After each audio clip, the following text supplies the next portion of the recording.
Il santuario di Lenola e le apparizioni della Madonna del Colle. Il santuario della Madonna del Colle di Lenola e le apparizioni mariane ad esso collegate affondano le radici nei primi secoli dell'era cristiana, precisamente nel III secolo. Secondo il racconto dello storico belga De Schepper, durante il loro viaggio verso Roma lungo la via Appia, gli apostoli Pietro e Paolo annunciarono il Vangelo ai pagani, inaugurando così le prime comunità cristiane nella fertile pianura di Fondi, in provincia di Latina. Attraverso i secoli successivi, la presenza e l'espansione delle comunità cristiane in quella zona, ma anche nei dintorni, si fecero sempre più evidenti. Tuttavia, nel 250 d.C., l'imperatore Decio ordinò una feroce persecuzione contro i cristiani, e molti fedeli furono uccisi nella regione di Fondi, segnando una tragica pagina di sacrificio e di fede. In quei tempi oscuri, alcuni cristiani, piuttosto che rinunciare alla loro fede, cercarono rifugio sui monti circostanti, tra cui il selvaggio e roccioso colle di Lenola. Qui, in una caverna nascosta tra piante e rovi, trovarono rifugio, ed eressero un'edicola dedicata alla Madonna con il Bambino, dove pregavano e celebravano la loro fede. Tuttavia, la pace dei fuggitivi fu presto interrotta quando soldati romani, incaricati di reprimere ogni traccia di cristianesimo, scoprirono il loro nascondiglio. Senza pietà, uccisero tutti i fedeli presenti nella caverna, lasciando i loro corpi insepolti. La notizia di questo tragico massacro si diffuse rapidamente tra i cristiani rimasti nella regione, che informarono un monaco in viaggio verso Roma per venerare le tombe degli apostoli Pietro e Paolo. Il monaco e altri cristiani si recarono sul colle di Lenola per dare una degna sepoltura ai martiri. Mentre compivano questo atto di pietà, posero una rozza pietra sul sepolcro, recante un'iscrizione in una lingua sconosciuta ai pagani, che testimoniava il sacrificio dei martiri per la fede cristiana. Presso il sepolcro, piantarono un albero di cipresso, simbolo di resurrezione e vita eterna. Durante la notte seguente, mentre i fedeli pregavano e meditavano sulle parole di conforto del monaco, furono sorpresi da un evento miracoloso. Una luce intensa inondò la caverna, accompagnata da una voce angelica che annunciava la presenza della Madonna con il Bambino, circondata da angeli che agitavano palme e corone del martirio. Sconvolti e colmi di gioia, i fedeli furono testimoni di questa visione celeste, che segnò l'inizio delle apparizioni mariane sul colle di Lenola. Dopo circa 13 secoli, nella notte del 15 settembre 1602, una serie di eventi drammatici si svolse sul colle della Santa Croce a Lenola. Il protagonista di questa vicenda fu Gabriele Mattei, un giovane di 23 anni nato a Lenola nel 1579, orfano di entrambi i genitori e vivente con la sua unica sorella. Gabriele era noto per la sua bellezza e il suo carattere fiero e ribelle. Il pomeriggio del 14 settembre 1602, Gabriele e due suoi amici si recarono sul colle di Santa Croce, dove un tempo venivano crocifissi i condannati a morte, da cui il nome di Santa Croce. Questa collina, che un tempo ospitava un tempio pagano durante il periodo romano e successivamente fu dedicata alla Santa Croce dopo l'avvento del cristianesimo, ospitava una chiesa ricca di storia e di patrimonio. In quella giornata, in occasione della festa liturgica della Santa Croce, si stavano celebrando i vespri solenni nella chiesa. Gabriele e i suoi amici, disturbando la funzione religiosa, attirarono l'attenzione di un anziano cristiano che uscì dalla chiesa e li rimproverò duramente. Irritati e offesi dal rimprovero, i tre giovani decisero di vendicarsi e pianificarono di uccidere l'uomo nella stessa notte. Gabriele, dopo aver lasciato gli amici, torna a casa in uno stato d'animo agitato. Litiga con la sorella, non riesce a mangiare e va a letto senza riuscire a dormire. Nel cuore della notte, si alza, prende la sua amata chitarra ed esce di casa. Cammina lungo un sentiero illuminato dalla luna e si siede su una roccia. Cerca di trovare pace suonando la chitarra, ma il suono che ne esce è uno strimpellio stonato, frutto evidente dello stato turbato della sua mente. In uno stato di nervosismo misto a disperazione, Gabriele, frustrato, getta via la chitarra e invoca il genio del male, il diavolo in persona. Racconta prima agli amici e poi al vescovo Giambattista Comparini di come, in risposta alla sua invocazione, sia apparsa davanti a lui una mostruosa figura infernale. Spaventato, fa il segno della croce e invoca l'aiuto della Madonna. Improvvisamente, una luce splendente appare e una voce celestiale gli dice: Fermati, non temere, tu mi hai chiamata. Convertiti, sali questo colle, troverai la mia immagine. Voglio che tu mi costruisca un tempio, e il giorno della consacrazione farò risplendere un prodigio che nei secoli testimonierà la mia presenza nel tuo paese. Gabriele, trasformato in un ragazzo buono e docile, decide di non rientrare a casa, ma si dirige silenziosamente verso la chiesa parrocchiale di San Giovanni Evangelista, aspettando pazientemente che apra. Qui, si siede sull'uscio e prega davanti all'immagine della Madonna, suscitando meraviglia tra i fedeli per la sua presenza inusuale a quell'ora del mattino. Terminata la sua preghiera, si reca dal parroco per confessarsi e per ottenere una rinascita spirituale. Dopo questa trasformazione interiore, Gabriele si presenta agli amici all'appuntamento concordato la sera prima. La sua calma e serenità li sorprendono profondamente, tanto che gli chiedono se abbia compiuto l'omicidio. Con voce pacata, Gabriele racconta loro quanto accaduto durante la notte, ma essi mettono in dubbio la sua versione, considerandolo visionario e menzognero. Gabriele, convinto della realtà delle sue parole, li invita a seguirlo per trovare l'immagine della Madonna, promettendo che se non la trovassero, sarebbero liberi di punirlo come ritenevano opportuno. Dopo essersi convinti, ognuno dei tre amici tornò a casa per prendere gli attrezzi necessari per il lavoro.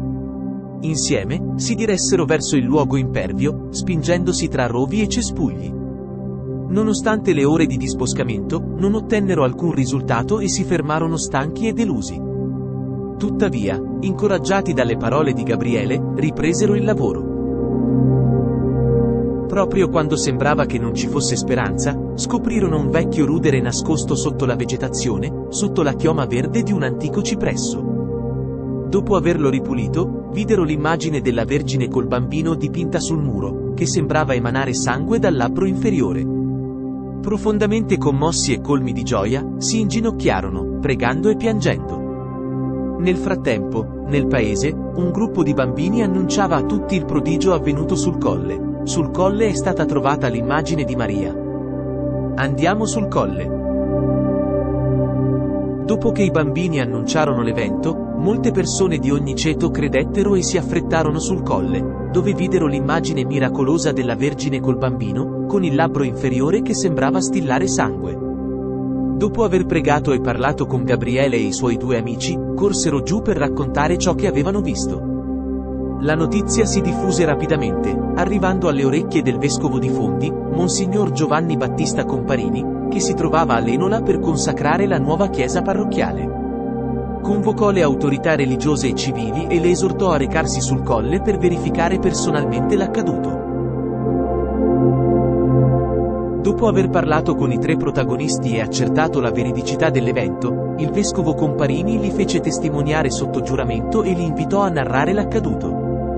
Successivamente, il 15 settembre 1602, accompagnato dal clero, dalle autorità civili e dal popolo, si recò in processione sul colle. Il vescovo venerò l'immagine della Madonna, notando il labbro ancora umido di sangue. Dopo averla riconosciuta secondo i dettami del Concilio Tridentino, asciugò il sangue con un fazzoletto e lo mostrò al popolo. Quest'ultimo, esultando, intonò le litanie lauretane. Il vescovo appose il sigillo di riconoscimento canonico sull'immagine e esortò le autorità religiose, civili e il popolo a costruire al più presto una capanna di legno per proteggere l'effigie, in attesa di erigere il tempio richiesto dalla Madonna a Gabriele, che sarebbe stato chiamato Santuario della Madonna del Colle. Dopo aver appreso la lieta notizia, all'alba del 16 settembre 1602, il colle prescelto da Maria brulica di persone, giunte anche dai paesi circostanti. Gabriele e i suoi amici sono tra di loro. Il maestoso cipresso, che per secoli ha protetto l'immagine della Vergine con la sua densa chioma verde, viene abbattuto. Gabriele ha un'illuminazione, raccoglie le bacche dai rami del cipresso e le conserva, mentre gli altri lavorano per costruire la capanna. Ognuno si sente coinvolto e impegnato. Una volta completata la capanna e accesa una lampada, scendono tutti dalla collina, poiché è già notte. Gabriele, rinato spiritualmente, torna a casa ma non riesce a dormire. Riflette sulla richiesta della Madonna: voglio che tu mi costruisca un tempio. Tuttavia, si chiede come potrà realizzare questo desiderio, considerando che la popolazione di Lenola conta appena 1200 abitanti. Nonostante le sfide, Gabriele non si scoraggia. Illuminato dalla grazia dello Spirito Santo, ha un'idea brillante: diventare un pellegrino di Maria, viaggiando per il mondo e narrando la sua conversione e il desiderio che la Madonna gli ha espresso.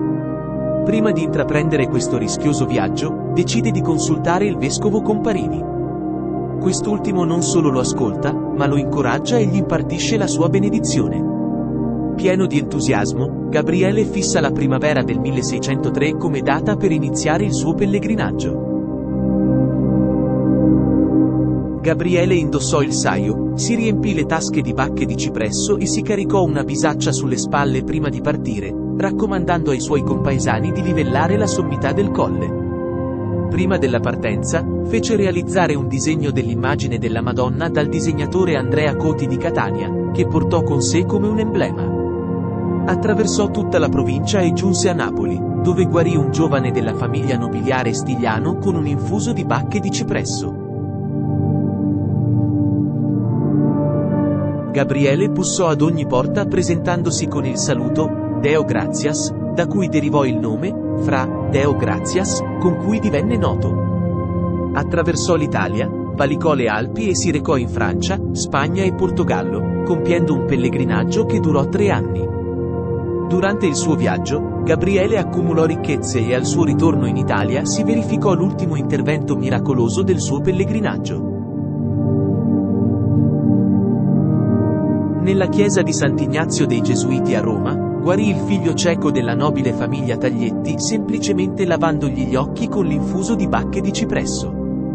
Ritornato a Lenola, trovò che i lavori per la costruzione del santuario erano già iniziati e che era stato raccolto un considerevole contributo dalla famiglia Stigliano di Napoli e dalla famiglia Taglietti di Roma, portato personalmente dal padre gesuita Pietro Venzi. Con queste generose offerte, l'erezione del tempio era ormai garantita. Il 7 maggio del 1607 viene posta la prima pietra del santuario, che venne inaugurato il 10 settembre del 1610 con il nome di Madonna del Colle. Nel 1618 fu ampliato, e nel 1620 fu costruito e annesso il seminario diocesano. La proclamazione ufficiale del santuario avvenne nel 1626 con una bolla di Urbano VIII. Il 3 dicembre 1656, Fra Deo Gratias, che aveva dedicato la sua vita al santuario e vi viveva umilmente come campanaro, fu assassinato da 3 individui sulla soglia del suo santuario. Questo tragico evento fu scoperto pochi giorni dopo, l'8 dicembre, durante la processione in onore dell'Immacolata Concezione. Gli assassini furono identificati tra la folla e confessarono il loro insensato delitto, per il quale furono processati e giustiziati.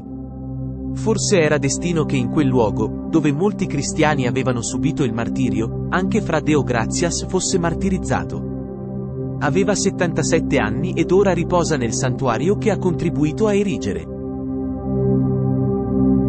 Dopo accurate analisi sui cipressi prodigiosi davanti al santuario, un'equipe di studiosi ha fatto sorprendenti scoperte.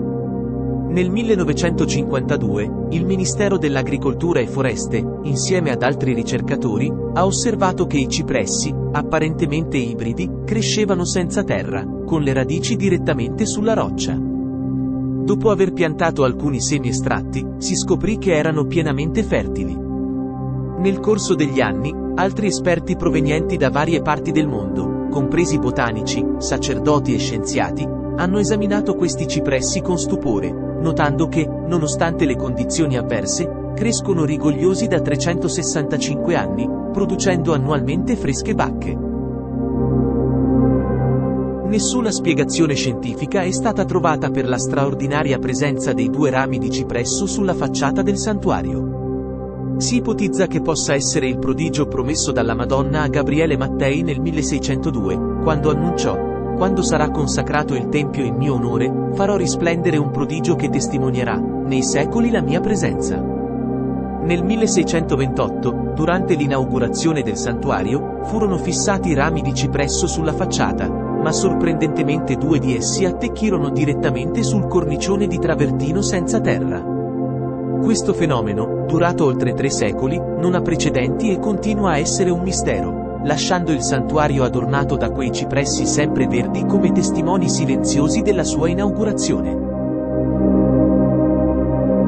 Domenica 4 settembre 2022, alle 17:30, si è concluso il processo informativo diocesano per la causa di beatificazione e canonizzazione del servo di Dio Gabriele Mattei, noto come Deo Gratias, presso il santuario diocesano Maria Santissima del Colle a Lenola. La chiusura del processo è stata ufficializzata dall'arcivescovo di Gaeta, Monsignor Luigi Vari, tramite una lettera indirizzata ai fedeli dell'arcidiocesi il 7 luglio.